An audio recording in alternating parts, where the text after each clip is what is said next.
राधा कृष्ण प्रेम, त्याग और आत्मसम्मान की अमर कथा। ब्रज की धरती पर जन्मे थे वो दोनों, एक राधा जो प्रेम का प्रतीक थी और एक कृष्ण जो प्रेम का स्रोत थे।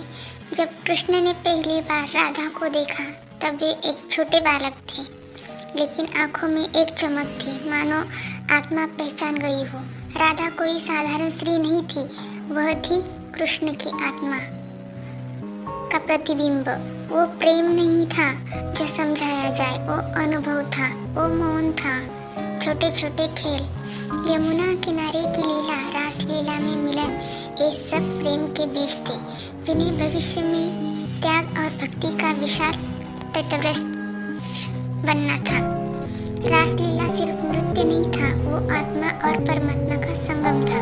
गोपियाँ थी लेकिन राधा कुछ और ही थी। जब कृष्ण ने बांसुरी बजाई हर कोई सम्मोहित हुआ, लेकिन राधा की बांसुरी में शब्द नहीं संवाद होता था।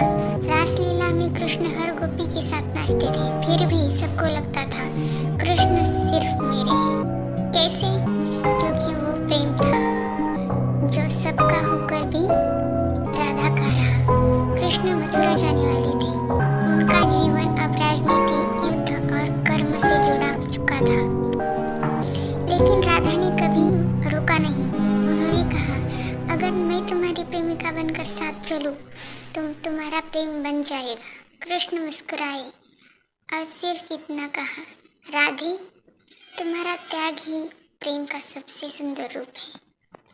राधा और कृष्ण का विवाह नहीं हुआ, फिर भी राधा का नाम कृष्ण से पहले आता है। क्यों? क्योंकि उनका प्रेम शरीर से नहीं था, आत्मा से था। दुनिया समझती है कि प्रेम साथ रहने से सिद्ध होता है, पर राधा कृष्ण ने सिखाया, प्रेम तो तब सिद्ध होता है जब दूरी भी संबंध को न तोड़ सके।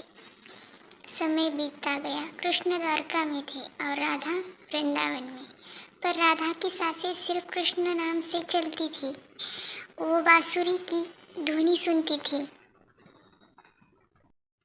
एक दिन कृष्ण ने राधा को अपने महल में बुलाया। तुम्हें मेरे महल में रसोई की सेवा करनी है। राधा आई और बिना बोले, बिना किसी अपेक्षा के साथ सेवा करती रही। जब राधा जाने लगी, कृष्ण ने कहा, राधे, कोई वरदान मांगो। राधा मुस्कुराई और बोली, मुझे कुछ नहीं चाहिए प्रभु, बस अगला जन्म भी आपका नाम लेकर जी सकूं। राधा और कृष्ण का मिलन विवाह जैसा नहीं था, वो आत्मिक मिलन था। कृष्ण ने स्वयं राधा को अपने हृदय में स्थान दिया। उन्होंने कहा, राधा, तुम मुझसे अलग नहीं, तुम तो मैं ही हो। इसलिए आज भी जब लोग कृष्ण का नाम लेते हैं तो पहले राधा कहते हैं। राधा कृष्ण की कहानी सिर्फ प्रेम की नहीं, त्याग, भक्ति और आत्मा के जुड़ाव की कहानी है। उनका प्रेम हमें सिखाता है कि सच्चा प्रेम मांग नहीं करता, वो सिर्फ देता है और देता है, चला जाता है। राधा ने कृष्ण से कभी नहीं मांगा, न साथ, न विवाह, न नाम, फिर भी उनका प्रेम अमर हुआ। सच्चा प्रेम निस्वार्थ होता है, वह अपेक्षा नहीं करता, समर्पण करता है। ऐसे ही दिल छू जाने वाली प्रेरणादायक कहानियों के लिए लाइक करें, शेयर करें और सब्सक्राइब करें। राधे कृष्णा, राधे कृष्णा।